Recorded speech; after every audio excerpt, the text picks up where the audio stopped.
الحمد لله وكفى والصلاة والسلام على عباده الذين اصطفى خصوصا على أفضلهم وخاتم النبيين محمد الأمين وعلى آله وصحبه أجمعين. أما بعد فقد قال الله تبارك وتعالى كما ورد في سورة الزخرف: اعوذ باللہ من الشیطان الرجیم بسم اللہ الرحمن الرحیم حامیم والکتاب المبین انا جعلناہ قرآنا عربیا لعلکم تعقلون وانہ فی الکتاب لدینا لعلی حکیم. وقال تبارک وتعالی کما ورد فی سورة الواقعہ: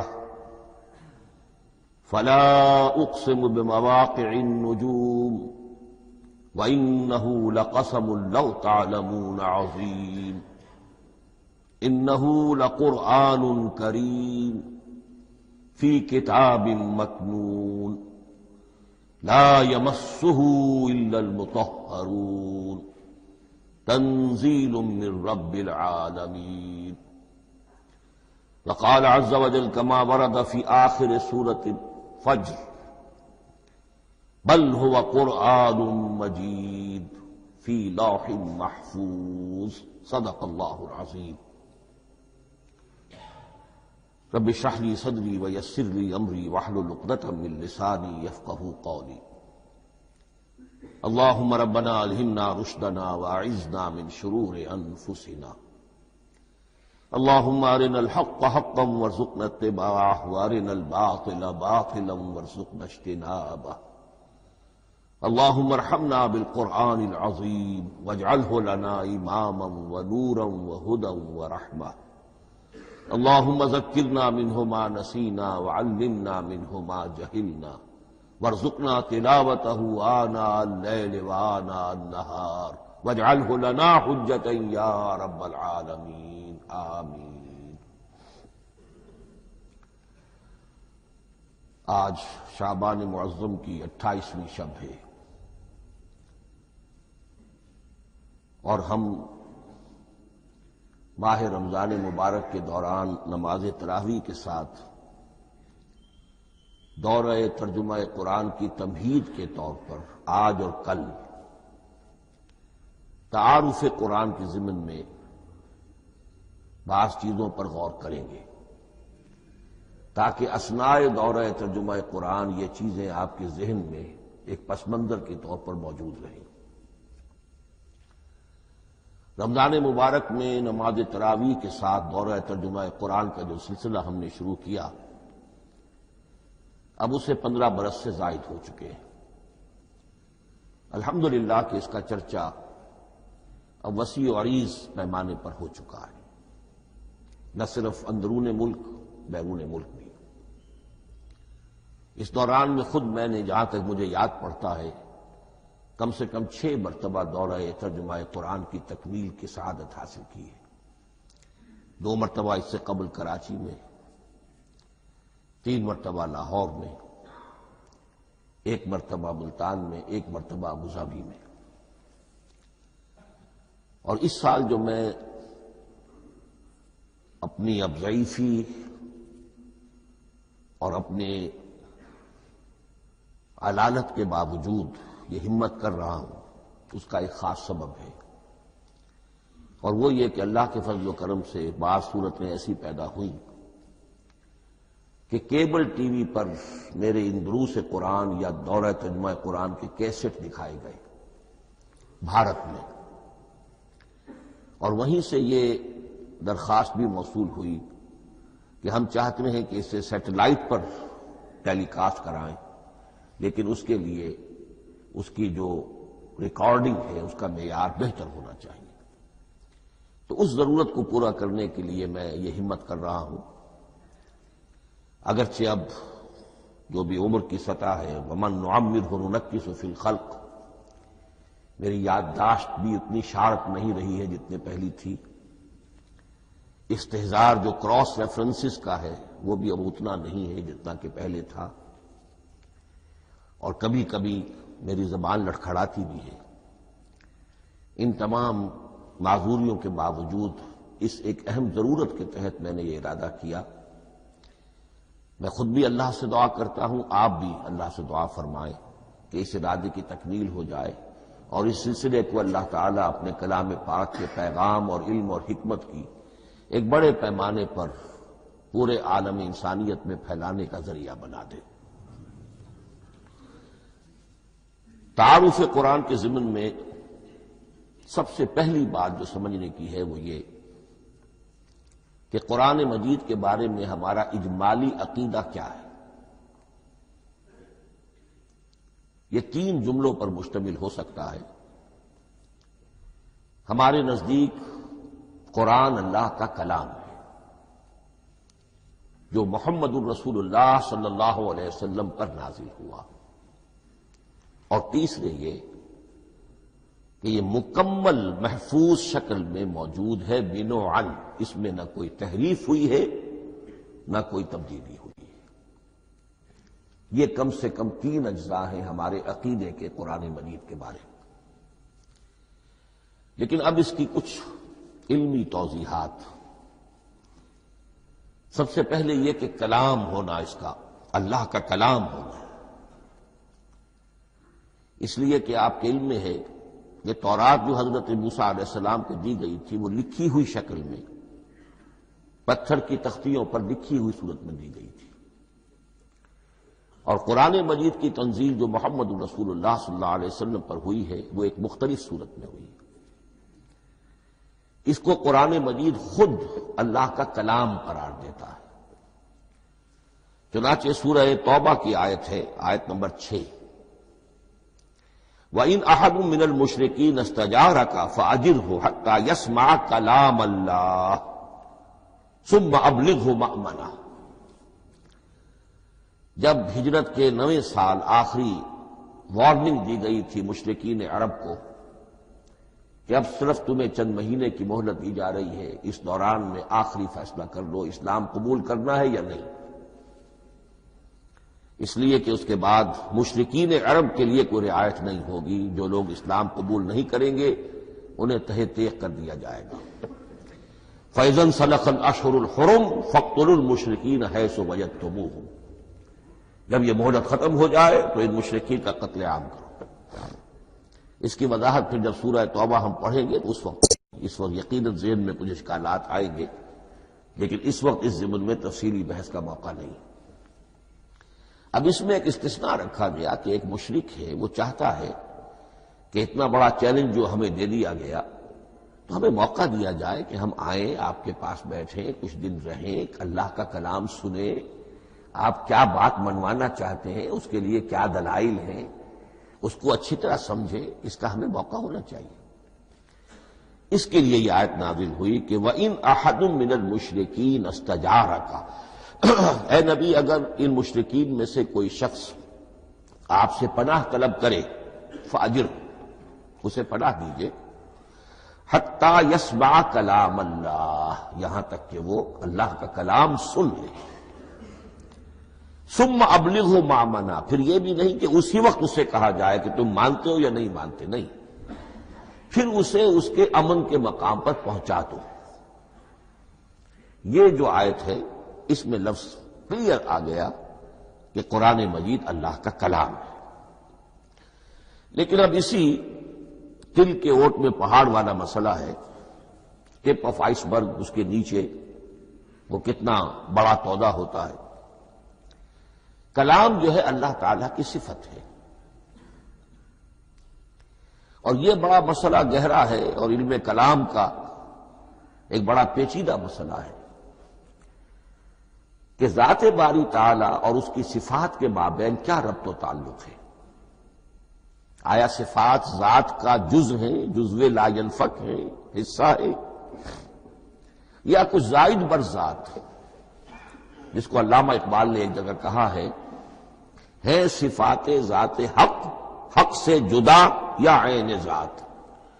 یہ ہمارے علم کلام کا ایک بڑا پیچیدہ مسئلہ ہے، لیکن یہ کہ اس میں متکلمین کا جو تقریباً اجماعی فیصلہ ہے وہ دو لفظوں میں آتا لا عین ولا غیر. اللہ کی صفات نہ تو اس کی ذات کا عین ہے نہ اس کی ذات سے غیر ہے. بہت پیچیدہ شکل ہے، اور یہ بھی اس وقت کا میرا موضوع نہیں ہے، میں صرف کسی اور موضوع کے لیے صرف حوالے دے رہا ہوں. بہرحال قرآن مجید کا جو تعلق ہے ذات باری تعالی کے ساتھ، وہ اس مسئلے سے بخوبی واضح ہو جاتا ہے کہ چونکہ یہ اللہ تعالیٰ کی صفت ہے، اور صفت کو ہم یہ نہیں کہہ سکتے کہ وہ ذات باری تعالیٰ سے جدا ہے، یہ بھی نہیں کہہ سکتے کہ اس کی ذات کا جزو لا ينفک ہے. کچھ اسی طرح کا تعلق ہے قرآن مجید کا ذات باری تعالیٰ کے ساتھ. لیکن یہ مسئلہ قرآن مجید میں خود بیان ہوا، اور سورہ حشر کی آیت میں تو یہ فرمایا گیا، اللہ تعالیٰ نے اپنے اس کلام کی عظمت کو یوں بیان کیا، وہ عظمت کما ہیا، جیسے کہ وہ فی الواقع ہے، اور جس کا کہ گویا کہ پورا ادراک ہمارے لیے اپنی بہت سی محدودیتوں کی وجہ سے ممکن نہیں ہے.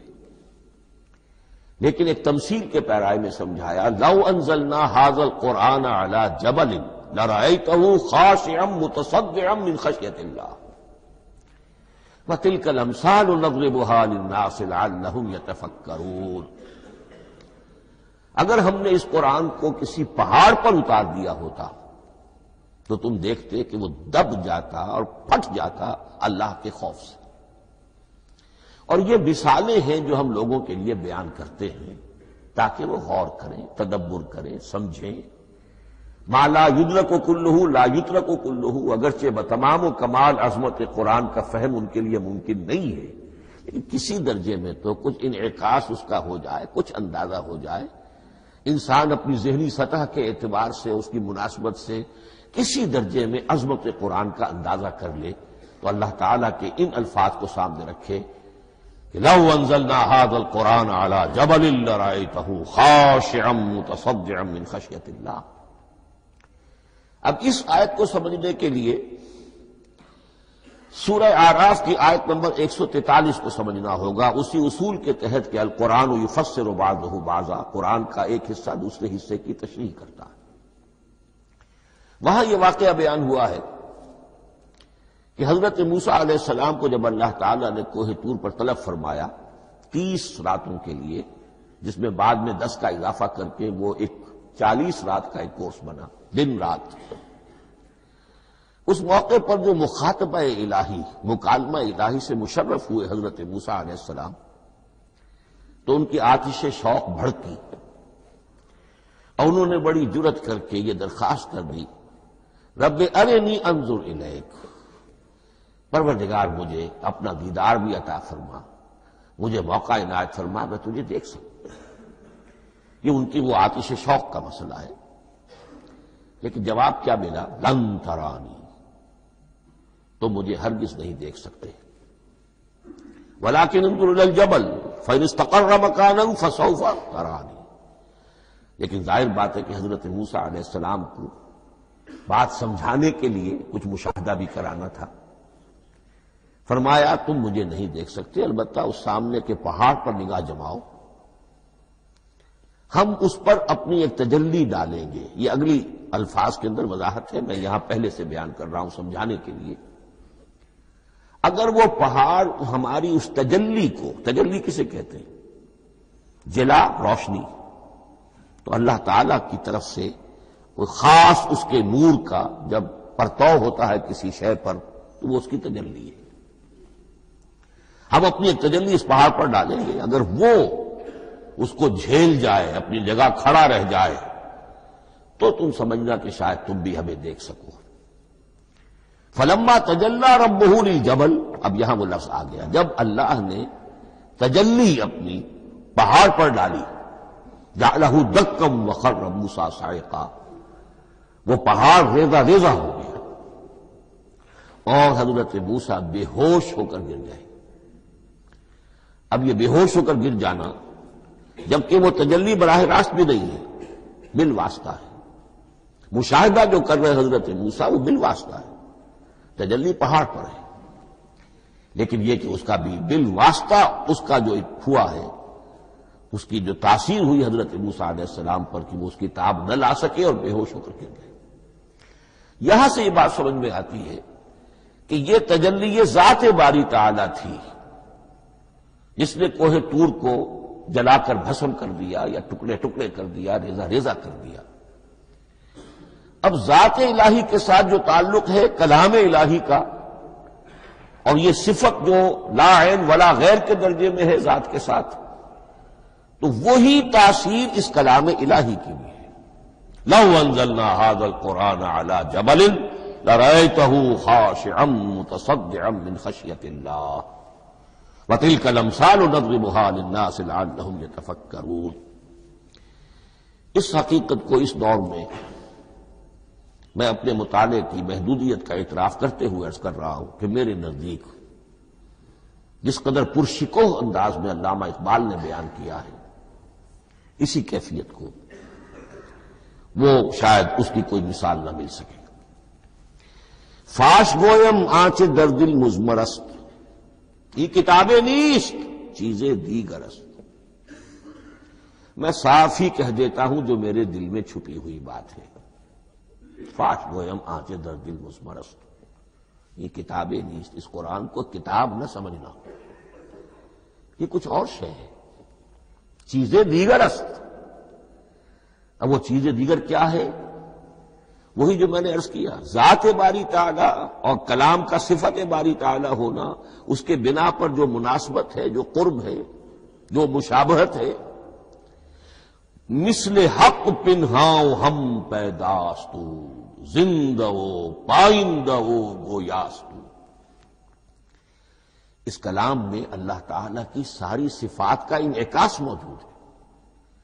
یہ بات ویسے بھی سمجھ میں آتی ہے، کوئی شخص ذرا گفتگو کرے، چند جملے جب وہ ادا کرے گا اپنی زبان سے تو معلوم ہو جائے گا کہ اس کے فہم کا، اس کی دانش کا، اس کے مطالعے کا حدود اربع کیا ہے اور اس کے ذہن کی سطح کیا، سمجھ میں آ جائے گی بات۔ اس لیے کہ کلام جو ہے وہ متکلم کی پوری شخصیت کی عکاسی کر رہا ہوتا ہے۔ تانت بازی راگ پایا، چند جملے کسی نے کہا، پتہ چل گیا کہ یہ کس سطح کے آدمی ہیں، علمی اعتبار سے، معلوماتی اعتبار سے، تہذیبی اعتبار سے، کلچرڈ ہیں یا نہیں ہیں، یہ ساری باتیں چند جملوں میں واضح ہو جائیں گی۔ تو اللہ تعالیٰ کی بھی جملہ صفات کا عکس اس قرآن میں موجود ہے۔ ان میں سے جن چند چیزوں کا ذکر علامہ نے شعر میں کیا، وہ جو سورہ حدید کی آیت ہے، هو الاول والآخر والظاہر والباطن، اللہ الظاہر بھی ہے الباطن بھی ہے، اتنا ظاہر کہ اس سے زیادہ ظاہر کوئی شے نہیں، اور اتنا باطن کہ اس سے زیادہ چھپی ہوئی کوئی شے نہیں۔ اسی لیے حضور سے جو منقول ہیں الفاظ کہ پروردگار انت الظاہر فلیس فوقک شیء وانت الباطن فلیس دونک شیء، یہی کیفیت قرآن کی ہے۔ مثل حق پنہاؤ ہم پیداستو، پنہا بھی ہے ظاہر بھی ہے، جیسے ذات باری تعالی اور جیسے اللہ تعالی کی شان ہے جو آیت الکرسی کے شروع میں آئی، الحی القیوم، مثل حق پنہاؤ ہم پیداستو زندہ ہو پائندہ ہو گویاستو، یہ قرآن جو ہے اللہ تعالی کی صفات کا ایک عکس اپنے اندر رکھتا ہے۔ اس سے ذرا آگے چلیے، کلام کے بارے میں۔ اب کلام الہی ظاہر بات ہے کہ صفت ہے، اور صفت قدیم ہے، اللہ کی صفات حادث نہیں ہے، اللہ کی ذات بھی قدیم ہمیشہ سے ہے، اور اس کی صفات بھی قدیم ہمیشہ سے۔ اور یہ جو کلام الہی ہے، ظاہر بات ہے کہ یہ جو ہماری زبان کے حروف و اصوات ہیں، کلام الہی تو ان سے منزہ ہے، مبرہ ہے، ماورا ہے، اعلیٰ ہے، عرفہ ہے۔ ہماری زبانوں کے حروف و اصوات، الفابیٹس جگہ جگہ تبدیل ہو جائیں گے، انگریزی کے کچھ اور ہیں، اردو کے کچھ اور ہیں، عربی کے کچھ اور ہیں۔ کلام الہی ان تمام سے آگاہ، عرفہ، منزہ اور مبرہ ہے۔ یہ کلام الہی جب بھی نازل ہوا ہے، ظاہر بات ہے حضرت موسیٰ پر اگر کتاب اتاری گئی وہ بھی علم الہی سے آئی، لیکن وہ عبرانی زبان میں آئی۔ حضرت عیسیٰ علیہ السلام پر انجیل اتاری گئی، ہم یقین سے نہیں کہہ سکتے، دو میں سے کسی ایک زبان میں اتاری گئی ہوگی، یا عبرانی ہوگی، اس لیے کہ شام کے جس علاقے میں، فلسطین کے جس علاقے میں ان کی پیدائش ہوئی اور جہاں وہ دعوت و تبلیغ کے لیے گھومتے رہے، اس کے عوام کی زبان تھی آرامی اور خواص کی زبان تھی عبرانی، ہیبریو۔ تو یا تو وہ بھی تورات کی طرح عبرانی ہی میں نازل ہوئی تھی یا آرامی میں ہوگی، لیکن اب کوئی نسخہ نہ ہیبریو کا، کوئی قدیم نسخہ دنیا میں موجود ہے، نہ آرامی کا۔ جو سب سے پرانا نسخہ ملتا ہے انجیل کا وہ اس کا ترجمہ ہے، لیٹن زبان کا ترجمہ ہے یا گریک ترجمہ ہے، اصل کوئی نہیں۔ بہرحال جب وہ کلام الہی محمد رسول اللہ پر نازل ہوا، اب اس نے حروف و اصوات کا وہ جامہ پہنا کہ جو عربی زبان کے ہیں۔ یہی وجہ دیکھیے، میں نے جو آیت سورہ حامیم، یہ جو سلسلہ سور ہے اس میں سے سورہ زخرف کی آیت جو میں نے آپ کو سنائی، حامیم والکتاب المبین انا جعلناہ قرآنا عربیا لعلکم تعقلون، ہم نے بنا دیا ہے اپنے اس کلام کو قرآن عربی، اس کو عربی حروف و اصوات کا جامہ ہم نے پہنا دیا ہے، انا جعلناہ قرآنا عربیا لعلکم تعقلون، کہ چونکہ مخاطب اول جو قوم تھی امیین، ان کی زبان عربی تھی، لعلکم تعقلون، تاکہ تم اس کو سمجھ سکو۔ اب اس سے آگے چلیے، اصل قرآن مجید کے 3 مقامات سے معلوم ہوتا ہے، اصل قرآن اللہ کے پاس ہے۔ یہ قرآن جو ہمارے پاس ہے مصحف عثمان رضی اللہ تعالی عنہ، یہ اس قرآن کی مصدقہ نقل ہے۔ اصل قرآن کہاں ہے؟ ایک جگہ فرمایا بل ہوا قرآن مجید فی لوح محفوظ، لوح محفوظ میں ہے، اصل قرآن وہاں ہے۔ اسی طریقے سے اسی سورہ زخرف کی اگلی آیت کیا ہے؟ ہم نے اسے عربی قرآن بنا کر اتارا، لیکن اصل قرآن کیا ہے؟ وَإِنَّهُ فِي أُمِّ الْكِتَابِ لَدَيْنَا لَعَلِيٌّ حَكِيمٌ، حقیقت میں تو یہ ام الکتاب میں ہے جو ہمارے پاس ہے، اور علی ہے، بہت بلند، حکیم، بڑی حکمت والا، یا محکم مضبوط۔ حکیم کے دونوں معنی ہیں، استحکام بھی اسی ہے کاف اور میم کے مادے سے بنا ہے، کسی شے کا پختہ ہو جانا، مضبوط ہو جانا، اور عقل کی پختگی وہ حکمت ہے، وہ دانائی ہے۔ اس اعتبار سے نوٹ کیجئے، اصل قرآن کہاں ہے؟ لوح محفوظ میں۔ اصل قرآن کہاں ہے؟ ام الکتاب میں۔ اسی کو کہا گیا ہے ایک اور مقام پر، فی صحف مکرمۃ مرفوعۃ مطہرۃ بأیدی سفرۃ کرام بررہ۔ یہ قرآن، اصل قرآن تو بڑے صحیفوں میں، ان صحیفوں میں ہے، ان صفحات میں ہے، ان اوراق میں ہے، جس کی شان کیا ہے؟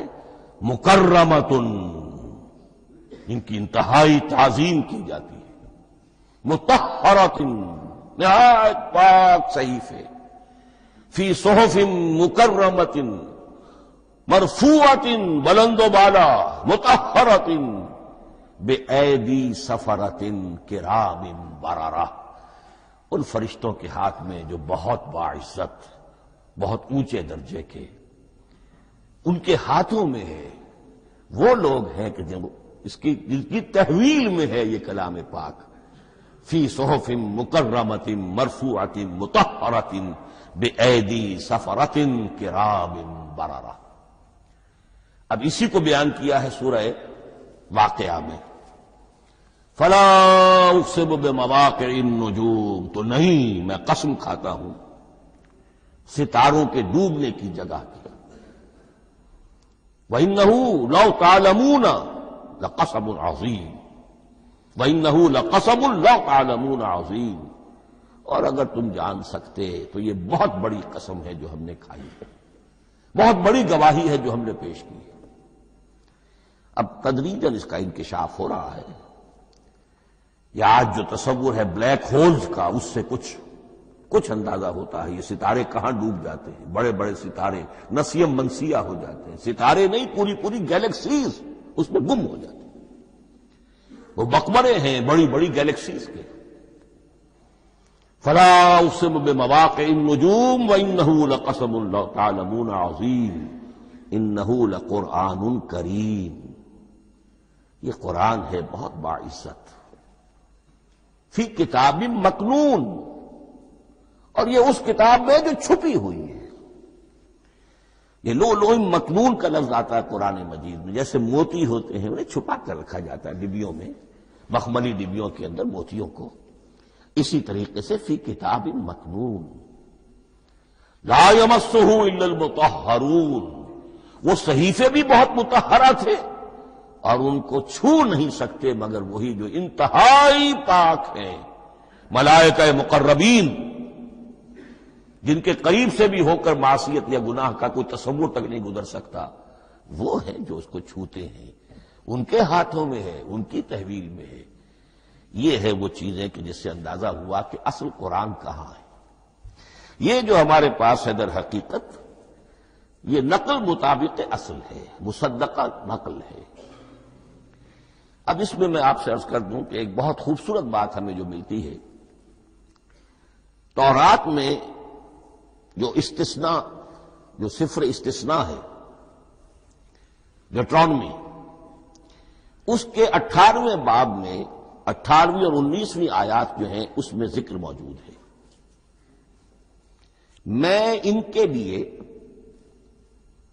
انہی کے بھائیوں میں سے تیری مانند ایک نبی برپا کروں گا۔ اللہ تعالیٰ کلام فرما رہے ہیں یہاں حضرت موسیٰ علیہ السلام سے، آج بھی موجود ہے اولڈ ٹیسٹمنٹ، ڈیوٹرانومی یا کتاب استثناء، صفر استثناء، اس کا 18واں باب، اس کی 18ویں اور 19ویں آیات جب چاہیں جا کر دیکھیں۔ میں ان کے لیے ان کے بھائیوں ہی میں سے تیری مانند ایک رسول اٹھاؤں گا، میں ان کے لیے انہی کے بھائیوں میں سے تیری مانند ایک نبی برپا کروں گا اور اپنا کلام اس کے منہ میں ڈالوں گا، اور جو کچھ میں اس سے کہوں گا وہی وہ ان سے کہے گا۔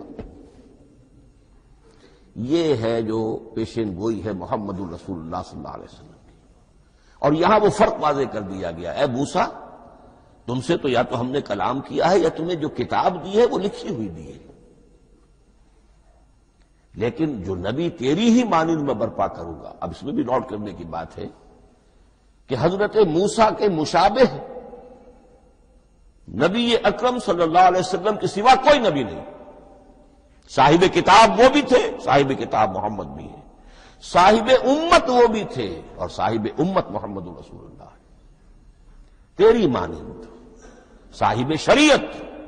حضرت عیسیٰ صاحب شریعت نہیں تھے، شریعت موسوی ہی کو نافذ کرنے کے لیے آئے تھے، ان کی حیثیت دین موسوی کے مجدد کی تھی، ویسے نبی تھے، اللہ کے فضل و کرم سے نبی تھے، اس میں کوئی شک نہیں، رسول تھے، لیکن یہ کہ ان کے کام کی نوعیت کیا تھی، اس لیے کہ کوئی نئی شریعت لے کر نہیں آئے۔ اب بھی انجیل میں الفاظ موجود ہیں، don't think I have come to destroy law, جو موزائک لا جسے یہ کہتے ہیں، شریعت موسوی، وہ تم پر نافذ رہے گی، تم اس کی پابندی کرو گے، چونکہ صاحب شریعت رسول یا موسیٰ یا محمد صلی اللہ علیہ وسلم علیہ الصلوۃ والسلام۔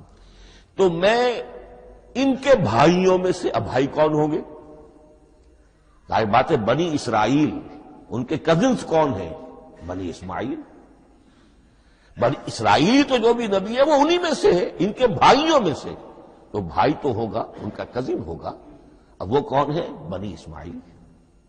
آپ نے ابھی سنا ہوگا جب پیس ٹریٹی ہوئی تھی اور کلنٹن صاحب آئے تھے، اور وہاں جب شاہ حسین جو ہیں اردن کے وہ بھی آئے اور بغل گیر ہوئے تھے، اسرائیل کے وزیر اعظم تھے، تو اس وقت یہ لفظ استعمال کیا تھا صدر کلنٹن نے کہ آپ لوگ تو آپس میں کزنز ہیں، لفظ کزن استعمال کیا تھا۔ تو ان کے بھائیوں میں سے گویا کہ غیر اسرائیلی جو ان کے قریب ترین قرابت دار ہوں گے وہ بنو اسماعیل ہیں. تیرے مانند صاحب شریعت نبی میں برپا کروں گا، لیکن اس پر جو میرا کلام اترے گا وہ کس شکل میں اترے گا؟ میں اپنا کلام اس کے منہ میں ڈالوں گا اور پھر وہ جو کچھ کہے گا وہ وہی کہے گا جو میں نے کہا ہے. اب اس کے حوالے سے ایک بہت اہم بات سمجھ لیجئے، اور قرآن مجید کے دو اہم مقامات کی وضاحت اس سے ہو جائے گی. یہ کلام اللہ، قرآن مجید میں اس کو قول جبرائیل بھی کہا گیا ہے. کلام اللہ حضرت جبرائیل کے ذریعے سے جب ادا ہوا ہے تو قول جبرائیل ہے، اور پھر جب وہ محمد الرسول اللہ کی زبانی ادا ہوا تو قول رسول ہے، قول محمد ہے صلی اللہ علیہ وسلم. یہ قول اللہ بھی ہے، قول جبرائیل بھی ہے، اور قول محمد بھی ہے بیک وقت. یہ بات دیکھیے سورہ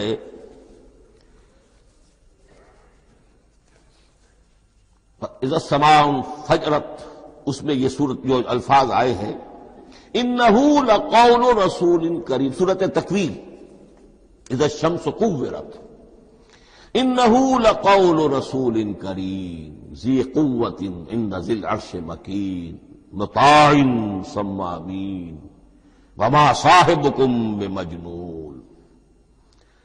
یہ یہاں پر حضرت جبرائیل کا ذکر ہو رہا ہے. وما ہوا بقول شیطان الرجیم، محمد تک اس قرآن کو لانے والا تو وہ بلند پائے کا فرشتہ ہے، یہ کوئی شیطان رجیم نہیں ہے. اس لیے کہ مکے والوں نے کہہ دیا تھا ہو سکتا ہے کوئی بدروح آئی ہو محمد پر اور اس بدروح نے کوئی الٹی سیدھی بات سکھا دی ہو.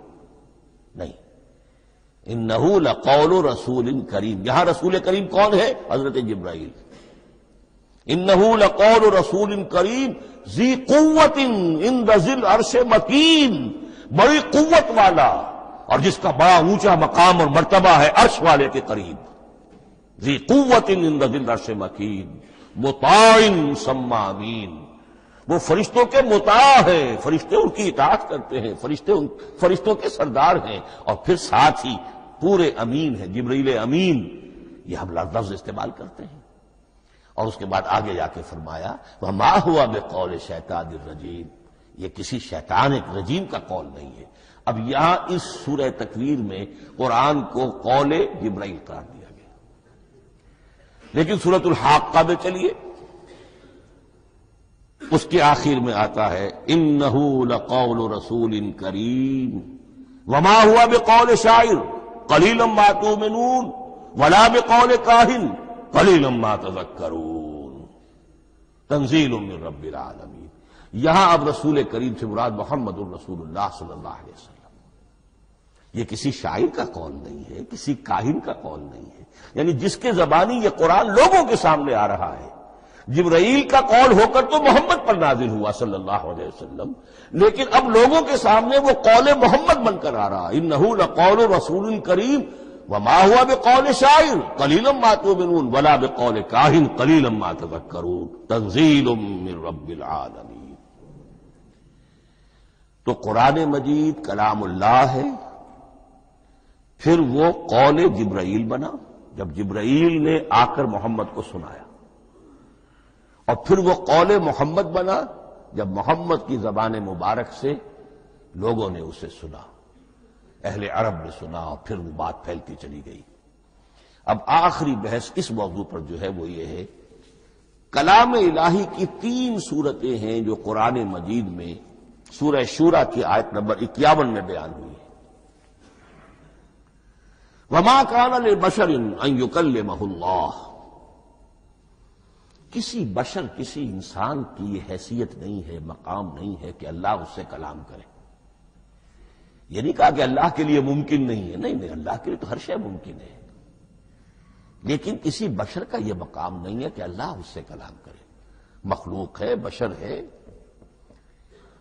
ما کان لبشر ان یکلمہ اللہ الا اب 3 شکلیں آئیں، الا وحیا او من وراء حجاب او یرسل رسولا فیوحی باذنہ ما یشاء انہ علی حکیم. 3 صورتیں ہیں کلام الہی کی.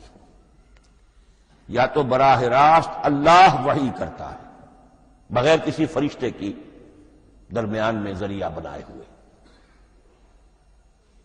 اسی کا نام الہام ہے، اسی کا نام تحدیث ہے۔ یہ غیر نبی کے ساتھ بھی ہوتا ہے۔ حضور نے فرمایا ہر نبی کی امت میں محدث ہوتے تھے جن سے اللہ کلام کرتا تھا، اور میری امت کا محدث عمر ہے رضی اللہ تعالی عنہ۔ محدث، محدث نہیں، محدث کے معنی ہے علم حدیث کا ماہر۔ امام بخاری محدث ہیں، امام مسلم محدث ہیں۔ محدث تحدیث سے مفعول بنا جس سے بات کی جاتی ہے، محدث۔ اللہ بات کرتا ہے، اللہ دل میں ڈال دیتا ہے، القاء ہو جاتا ہے، الہام ہو جاتا ہے، کوئی فرشتہ درمیان میں نہیں، براہ راست۔ دوسری شکل کلام کی کیا ہے؟ او من ورائے حجاب، یہ ہمارے علم کی حد تک صرف حضرت موسیٰ علیہ السلام کی شان ہے، استثنائی شان ہے۔ وَكَلَّمَ اللَّهُ مُوسَىٰ تَكْلِيمًا، اور موسیٰ کے ساتھ تو اللہ نے کلام فرمایا جیسے کہ کلام کیا جاتا ہے۔ فرق کیا تھا؟ من ورائے حجاب، پردہ تھا، دیکھ نہیں سکتے تھے، تبھی تو ان کی وہ آتشی شوق بھڑکی تھی۔ کیا قیامت ہے کہ چلمن سے لگے بیٹھے ہیں، صاف چھٹتے بھی نہیں، سامنے آتے بھی نہیں، کلام بھی فرما رہے ہیں، لیکن یہ کہ بات مجھے دیدار عطا کرنے کے لیے تیار نہیں، رب ارنی انظر الیک۔ لیکن یہ جو کلام ہے ہمارے علم کی حد تک براہ راست اس دنیا میں حضور سے ہوا ہے معراج کی شب، لیکن وہ 7ویں آسمان پر ہوا۔ اس دنیا میں ہمارے علم کی حد تک یہ کلام براہ راست من ورائے حجاب صرف حضرت موسیٰ علیہ السلام کی استثنائی شان ہے۔ اور تیسرا ہے او یرسل رسولا فیوحی باذنہ ما یشاء، یا تیسری صورت یہ کہ اللہ کسی پیغامبر کو بھیجتا ہے جو وحی کرتا ہے جو اللہ چاہتا ہے۔ یہ تیسری شکل ہے وحی کی۔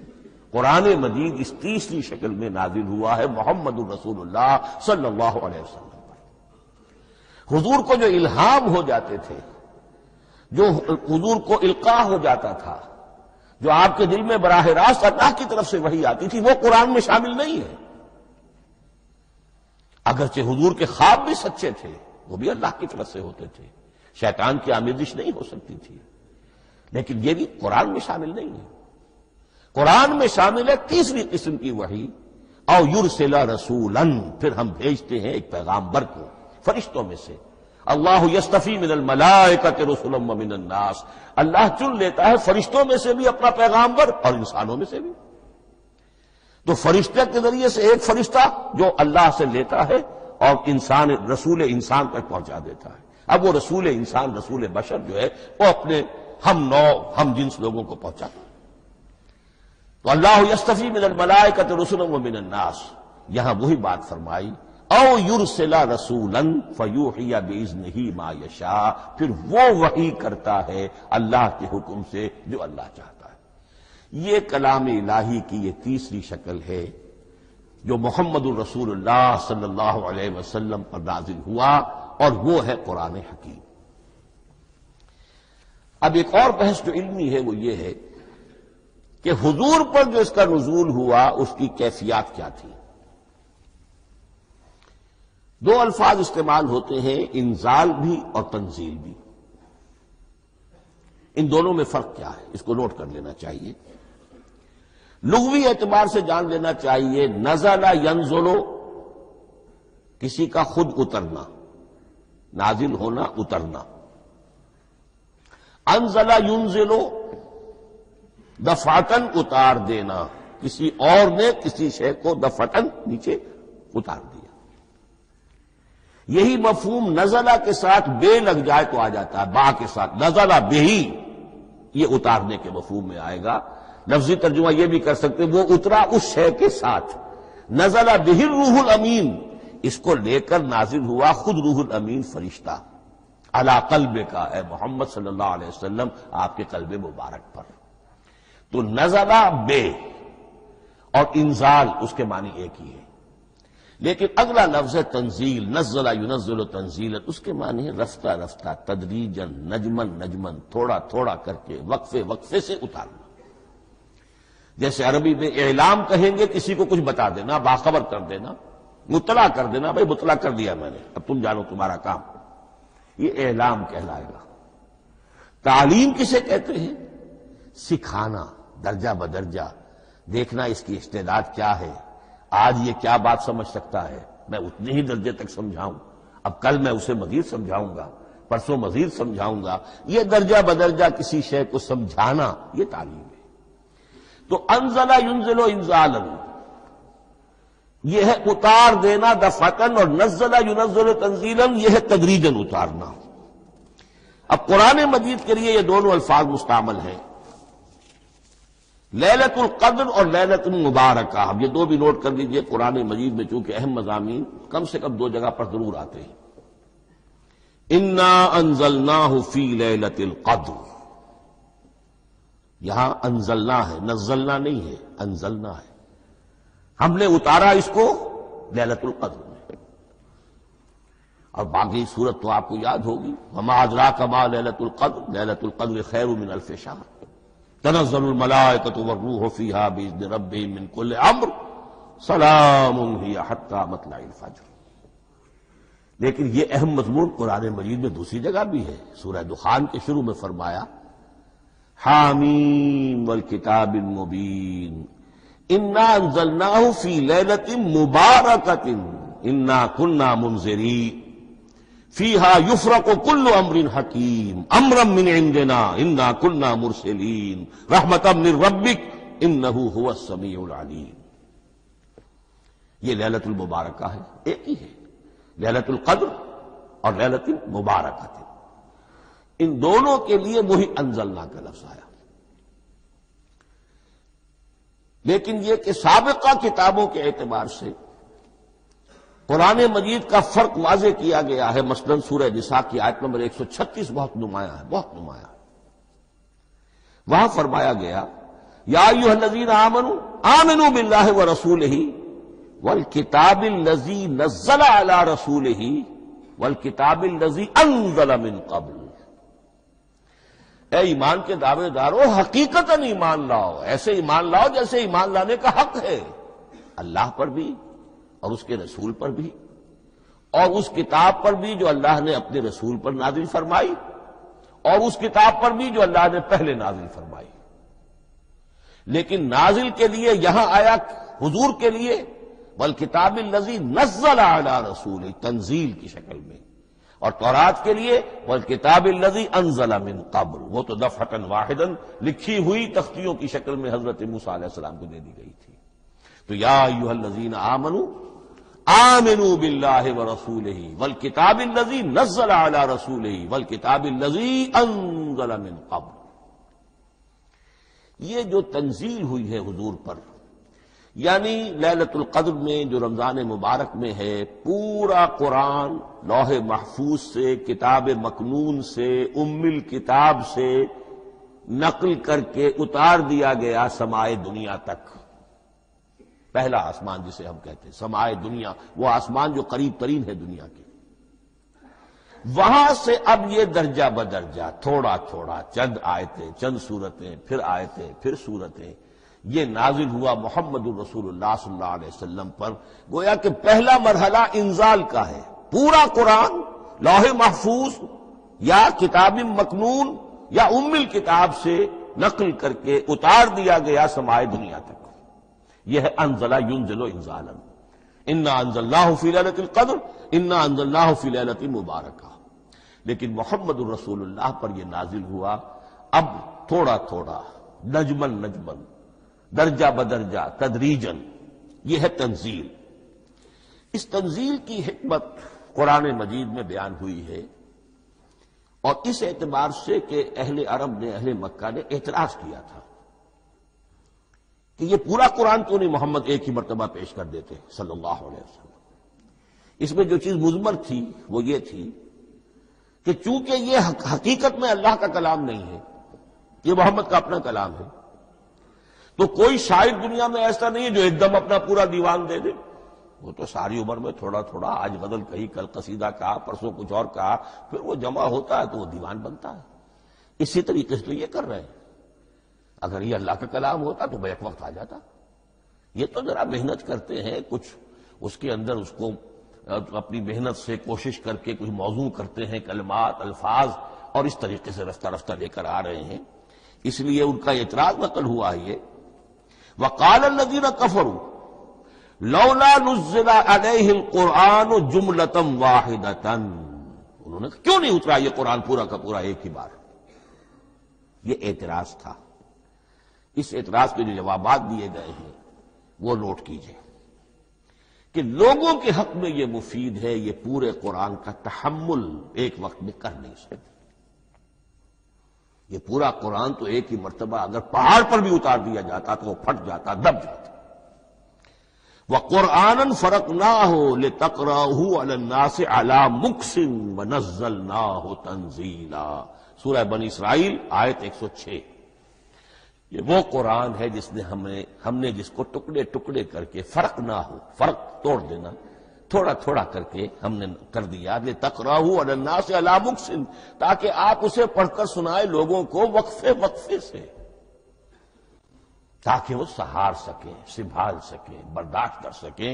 وَنَزَّلْنَاهُ تَنزِيلًا، اسی وجہ سے ہم نے اسے نازل کیا ہے بطرز تنزیل، بطرز انزال نہیں، بطرز تنزیل. وَقُرْآنًا فَرَقْنَاهُ لِتَقْرَأَهُ عَلَى النَّاسِ عَلَى مُكْثٍ وَنَزَّلْنَاهُ تَنزِيلًا. ایک حکمت تو ہو گئی عوام کے لیے، ایک حکمت خود رسول کے لیے صلی اللہ علیہ وسلم. كَذَلِكَ لِنُثَبِّتَ بِهِ فُؤَادَكَ وَرَتَّلْنَاهُ تَرْتِيلًا. اب ذرا نوٹ کیجئے، قلب محمدی کے لیے بھی اس پورے کلام کا ایک دم سہار آسان کام نہیں تھا. یہ اس لیے یہ اسی سورہ الفرقان کی جو آیت کا میں نے ایک حصہ آپ کو سنا دیا تھا، اسی کے اندر اس کا جواب آیا ہے. اسی آیت میں، آیت نمبر 32 ہے یہ سورہ فرقان کی. وقال الذين كفروا لولا نزل عليه القرآن جملة واحدة. یہ اعتراض ہے. جواب کیا ہے؟ كذلك لنثبت به فؤادك. ہم نے یہ اس لیے کیا ہے نبی کہ اس کے ذریعے سے آپ کے دل کو ٹھہراؤ اور جماؤ عطا کرے. یہ ایک دم اس کا اتر جانا، اِنَّا سَنُلْقِي عَلَيْكَ قَوْلًا ثَقِيلًا، بڑا بھاری بوجھ ہے، ناقابل برداشت ہے، تاکہ رفتہ رفتہ آپ کا دل، اس کے اندر تقویت بڑھتی چلی جائے، اس کے اندر اور اس کا تحمل جو ہے اس کی صلاحیت بڑھتی چلی جائے. كَذَلِكَ لِنُثَبِّتَ بِهِ فُؤَادَكَ وَرَتَّلْنَاهُ تَرْتِيلًا. اسی لیے ہم نے تھوڑا تھوڑا کر کے نازل کیا ہے. وَلَا يَأْتُونَكَ بِمَثَلٍ إِلَّا جِئْنَاكَ بِالْحَقِّ وَأَحْسَنَ تَفْسِيرًا. ساتھ ہی فرمایا کہ یہ لوگ جو بھی اعتراض کریں گے ہم اس کا جواب بھی اور بہترین تعویل بھی آپ کو دے دیں گے. اب اگلی بحث یہ ہے یہ قرآن کب اور کہاں نازل ہوا. یہ عام معلوماتی شے ہے، اس میں کوئی پیچیدگی نہیں ہے، لیکن اس کی اہمیت ہے، بہت ضروری ہے. وہ میں انشاءاللہ اگلی بحث میں جبکہ قرآن کے سمجھنے کے جو اصول ہیں ان کو بیان کروں گا تو وضاحت سے بات آئے گی. یہ کہ یہ عام معلوماتی ایک ہمارے ذہن میں خاکہ رہنا چاہیے، زمان و مکان کا کیا رشتہ ہے قرآن کے ساتھ. قرآن نازل کب ہوا؟ ہمارا چونکہ عام طور پر جو معمول ہے، ہم تو جو کرسچن ایرا ہے اس کے حوالے سے ہمارے ذہن کے اندر سارا حساب کتاب ہے، تو سن 610 عیسوی سے لے کر 632 عیسوی تک شمسی حساب سے 22 سالوں میں قرآن نازل ہوا. 571 حضور کی ولادت کا سال ہے، 571 عیسوی. 610 میں آپ 39 سال کے ہوئے، لیکن قمری حساب سے 40 کے ہو چکے. 610 میں قرآن کی تنزیل شروع ہوئی اور 632 میں آپ کا انتقال ہوا. 22 برس زمانی اعتبار سے نقشہ ذہن میں رکھیے. اور اسے ہم اگر دوسرے حساب سے کہیں گے تو عام الفیل، وہ جو ابرہہ آیا تھا بیت اللہ کو ڈھانے کے لیے، وہ سال عربوں میں بہت مشہور ہو گیا تھا اور وہی سال حضور کی ولادت کا ہے. تو عام الفیل ہی میں حضور کی ولادت ہوئی، لہذا 40 عام الفیل میں قرآن مجید کا نزول شروع ہوا اور 11 ہجری تک یہ 23 برس بنتے ہیں قمری حساب سے۔ ایک رائے یہ بھی ہے کہ قرآن کا نزول 20 برس میں ہوا ہے، اور اس میں وضاحت یہ ہے کہ پہلے 3 سال اللہ تعالی نے ایک فرشتے کو حضرت اسرافیل علیہ السلام کو مامور کیا تھا حضور کی تعلیم پر۔ دنیاوی اعتبار سے حضور نے کوئی تعلیم حاصل نہیں کی، آپ امی تھے، آپ نے دنیاوی اعتبار سے کسی کے سامنے زانو تلمس طے نہیں کیا، کہیں کوئی تعلیم حاصل نہیں کی، کہیں کوئی تحصیل علم نہیں کیا، لیکن اللہ تعالی نے علمہ شدید القوا، اللہ تعالی نے جو کچھ انہیں سکھایا ہے، جو علم انہیں عطا کیا ہے، تو ایک روایت یہ ہے کہ 3 برس تک، اور اس کے بعد پھر قرآن نازل ہونا شروع ہوا تو 20 برس تک قرآن نازل ہوا۔ لیکن وہ لوگ بھی مانتے ہیں کہ سورہ علق کی آیتیں نازل ہو چکی تھی، پھر 3 برس کا وقفہ ہے۔ سورہ علق کی آیتیں کیا ہے؟ جو پہلی وحی ہے، اقرا بسم ربک الذی خلق خلق الانسان من علق اقرا وربک الاکرم الذی علم بالقلم علم الانسان ما لم یعلم۔ گویا کہ بسم اللہ ہو رہی ہے محمد الرسول اللہ صلی اللہ علیہ وسلم کی تعلیم کی، اور جن گھرانوں میں یہ رواج ابھی تک چل رہا ہو، بسم اللہ بچوں کی کراتے ہیں، ایک تقریب کی شکل میں منعقد کرتے ہیں، ہمارے ہاں یہ رواج تھا، اب ہم چھوڑ چکے ہیں، کہ جو تقریب بھی حضور کی اور صحابہ کی زندگیوں سے ثابت نہ ہو، ہمیں کوشش کرنی چاہیے کہ ان تقریبات کا سلسلہ منقطع کریں۔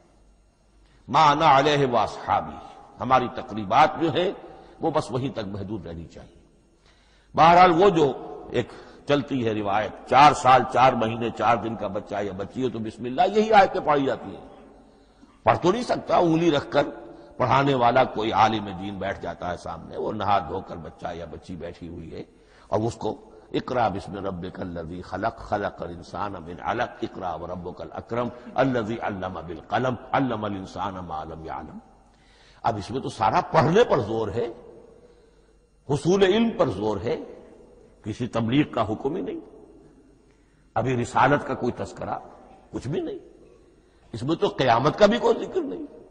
اب اس کے بعد روایت یہ ہے کہ 3 برس تک پھر حضرت اسرافیل دن رات حضور کے ساتھ رہے ہیں اور آپ کی تعلیم ہوئی ہے، اور پھر 3 برس کے بعد پھر وحی کا سلسلہ شروع ہوا ہے، واللہ عالم۔ لیکن یہ کہ جب سورہ اقرا نازل ہو چکی ہے اس کی 5 آیتیں، تو وہ 3 برس بھی اس کا وقفہ شمار ہوں گے، زمانہ نزول پھر وہی 23 برس رہے گا۔ اسی کے ساتھ میں نے عرض کیا تھا کہ دوسری بات یہ کہاں نازل ہوا قرآن۔ ایک لفظ میں تو یہ سمجھ لیجئے یہ حجاز میں نازل ہوا۔ حجاز جزیرہ نمائے عرب کا ایک خاص حصہ ہے، پہاڑی سلسلہ، یوں سمجھ لیجئے، اس کو ذہن میں رکھیے۔ جزیرہ نمائے عرب جو ہے وہ شمال سے جنوب کی طرف چوڑا ہوتا جاتا ہے، شمال میں شام اور عراق کی طرف جاتا ہے تو وہ تنگ ہے، پھر نیچے چوڑا ہو رہا ہے۔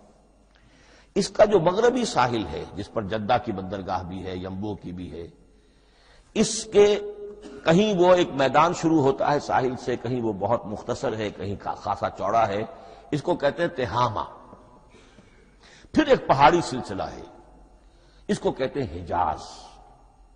یہ پہاڑی سلسلہ جو ہے اس کے بعد جو ہے وہ نجد کہلاتا ہے، وہ سطح مرتفع ہے، پلیٹو۔ تو یہ 3 حصے ہیں جزیرہ نمائے عرب کے جغرافیائی اعتبار سے، اور حجاز کہتے بھی ہیں پردے کو، حاجزن، پردہ جو 2 چیزوں کے درمیان حائل ہو جائے۔ تو یوں سمجھیے کہ یہ فلیٹ ہے نجد کا، اور یہ فلیٹ ہے میدان، یہ ہے تہامہ کا، اور درمیان میں یہ پہاڑی سلسلہ کھڑا ہوا ہے، تو یہ گویا کہ ان دونوں کو جدا کر رہا، یہ حجاز ہے۔ اس حجاز ہی کا شہر مکہ ہے، اس حجاز ہی کا شہر مدینہ ہے، اس حجاز ہی کا شہر طائف ہے، اس حجاز ہی کی آخری ٹپ سمجھ لیجئے تبوک ہے۔ تو حضور صلی اللہ علیہ وسلم کی پوری زندگی آغاز وحی کے بعد سے لے کر وہ اسی علاقے کے اندر، پہلے آپ مکے میں تھے، قرآن مجید کی جو صورتیں اس دور میں نازل ہوئیں یا آیتیں نازل وہ مکیات کہلاتی ہیں۔ پھر آپ نے ہجرت کی، اور ہجرت کر کے جب آپ جا رہے تھے اس دوران میں بھی کچھ قرآن نازل ہوا اثناء ہجرت میں۔ پھر آپ مدینے تشریف فرما ہوئے، اب وہ ہم کہتے ہیں مدنی قرآن، لیکن مدنی قرآن سارا مدینے میں نازل نہیں ہوا۔ آپ کبھی جا رہے کسی مہم پر، کسی جنگ کے لیے، غزوہ بدر کے لیے آ گئے ہیں، تو وہاں جو آیات نازل ہو رہی ہیں وہ مدینے میں تو نہیں ہو رہی. براڈ تقسیم تو یہی ہے، مکی مدنی. ہجرت سے قبل جو کچھ نازل ہوا وہ مکی، ہجرت کے بعد جو کچھ نازل ہوا وہ مدنی. لیکن صرف مدنی کہنا صحیح نہیں ہے. اثناء سفر تبوک، اتنا طویل سفر ہے آپ کا، اس کے دوران آتے جاتے قرآن نازل ہوتا رہا. لیکن یہ بات نوٹ کر لیجئے کہ پورا قرآن حجاز ہی میں نازل ہوا ہے. یہ تمام شہر، یہ تمام علاقہ حجاز کہلاتا ہے. ایک اور بحث جو ہم اسی اپنی پہلی نشست میں مکمل انشاءاللہ کر لیں گے وہ ہے محفوظیت قرآن کی بحث. میں نے عرض کیا تھا کہ 3 چیزوں پر ہمارا عقیدہ مشتمل ہے. یہ اللہ کا کلام ہے، نمبر 1. نازل ہوا محمد الرسول اللہ پر صلی اللہ علیہ وسلم. اسی لیے ہم نے کلام سے متعلق کچھ مباحث علمی گہرائی میں اتر کر وہ سمجھے. حضور پر اس کے نزول، انزال اور تنزیل کے مختلف مراحل کو سمجھا. اب اس کی محفوظیت کے اعتبار سے واقعہ یہ ہے کہ واحد کتاب ہے پوری دنیا میں، واحد کتاب جس کے بارے میں دشمن بھی تسلیم کرتے ہیں، چاہے وہ اسے اللہ کا کلام نہ مانے، لیکن یہ مانتے ہیں کہ بعین ہی وہ شے جو محمد نے اپنی امت کو دی تھی آج بھی امت کے پاس صحیح موجود ہے. ظاہر بات ہے اگر تو اسے اللہ کا کلام مانے، وہی مانے، تب تو مسلمان ہی ہو گئے. وہ تو یہی کہتے ہیں کہ بہرحال محمد نے چاہے خود لکھا، تصنیف کیا، جو بھی کچھ کیا اس کو چھوڑ دیجئے، لیکن جو شے محمد نے اپنی امت کو دی تھی صلی اللہ علیہ وسلم بعین ہی وہ شے موجود ہے. تو یہ محفوظیت قرآن کی جو ہے، جبکہ کوئی اور دنیا کی کتاب اس کی مدعی ہی نہیں. تورات والوں کا سرے سے یہ دعویٰ ہی نہیں ہے. وہ تورات تو گم ہو گئی تھی نبوکدنضر کے حملے کے وقت. اس کے بعد سے دنیا میں تورات کا وجود نہیں ہے. اور پھر 100 برس کے بعد اپنی یادداشتوں سے مرتب کی ہے یہ تورات جو آج ہمارے سامنے ہے. انجیل کا جیسا کہ میں عرض کر چکا ہوں کوئی نسخہ جو ہے نہ عبرانی کا موجود ہے نہ آرامی زبان کا ہے. دنیا کی کوئی کتاب نہیں جو دعویٰ کر سکتی ہو. یہ قرآن جو شروع ہوتا ہے ذالک الکتاب لا ریب فیہ، یہ دعویٰ دنیا کی کسی اور کتاب نے خود کیا بھی نہیں. اس کی بھی جس قدر پرشکوہ الفاظ میں علامہ اقبال نے اس کی ترجمانی کی ہے انہی کا حصہ ہے. حرف اورا ریب نئے، تبدیل نئے، آیش شرمندہ تعویل نئے. اس قرآن کے کسی حرف میں کوئی تحریف ہو جانا نہیں، امکان ہی نہیں. قطعی طور پر کسی لفظ کا بدل دیا جانا نہیں. حرف اورا ریب نئے، تبدیل نئے، اس میں کسی کا شک پر مبنی ہونا نہیں. آیش شرمندہ تعویل نئے. اس کی آیت کوئی بھی ایسی نہیں جسے تروڑا مروڑا جا سکے. یہ اپنی حفاظت خود کرتی ہے. لا یاتیہ الباطل من بین یدیہ ولا من خلفہ، حامیم السجدہ کی آیت نمبر 42. اس پر باطل حملہ آور ہو ہی نہیں سکتا. انا نحن نزلنا الذکر وانا لہ لحافظون، ہم ہی نے یہ الذکر نازل کیا ہے اور ہم ہی اس کی حفاظت کرنے والے ہیں. جہاں تک پہلے ٹکڑے کا تعلق ہے اس آیت مبارکہ کا، اس میں تو تورات بھی آئے گی. تورات کس نے نازل کی؟ اللہ نے نازل کی. انجیل کس نے نازل کی؟ اللہ نے نازل کی. انا انزلنا التوراۃ فیہا ھدی ونور، یہ سورہ مائدہ میں الفاظ ہیں. انجیل کے بارے میں بھی ہم نے انجیل عطا کی عیسیٰ کو، فیہ ھدی ونور. لیکن یہ کہ انا نحن نزلنا الذکر، اس کو اس قدر تاکید کے ساتھ کہہ کر وانا لہ لحافظون، اور ہم ہی اس کے محافظ ہیں. لیکن اس موضوع پر اہم ترین مقام جو ہے قرآن مجید کا وہ سورہ قیامہ کی یہ آیات ہے. لا تحرک بہ لسانک لتعجل بہ. جب قرآن نازل ہوتا تھا حضور جلدی جلدی زبان کو حرکت دیتے تھے، یاد کر لیں، مبادا کہیں بھول جاؤ، مبادا کوئی لفظ جو ہے تبدیل ہو جائے. یہ مشقت جو آپ جھیل رہے تھے اس سے اللہ نے روک دیا از راہ شفقت اور محبت. لا تحرک بہ لسانک لتعجل بہ ان علینا جمعہ وقرآنہ، ہمارے ذمے ہے اس کو جمع کر دینا، آپ کے سینے میں جمع کر دیں گے اس کو. اور صرف جمع کرنا نہیں، قرآن ترتیب. قرآن ہوتا ہے پڑھا جاتا ترتیب سے. یعنی ترتیب نزولی، یہ بعد میں ہماری علیحدہ بحث بھی آئے گی کہ ترتیب نزولی اور ہے، ترتیب مصحف اور ہے، یہ ترتیب بھی ہم کروا دیں گے، یہ بھی ہمارے ذمہ ہے۔ ان علینا جمعہ وقرآنہ فاذا قرأناہ فاتبع قرآنہ، پھر جب ہم جس ترتیب سے پھر آپ کو پڑھائیں اسی ترتیب کی پیروی کیجیے۔ یہ جو ہے کہ قرآن کا جمع اور تدوین، یہ بھی اللہ تعالیٰ نے اس کی ضمانت لی، اور اس کی ترتیب بھی اللہ تعالیٰ ہی کی ضمانت سے ہے۔ اس اعتبار سے محفوظیت قرآن کے یہ دونوں پہلو ہمارے سامنے رہنے چاہیے۔ بارک اللہ لی ولکم فی القرآن العظیم ونفعنی وإیاکم بالآیات والذکر الحکیم۔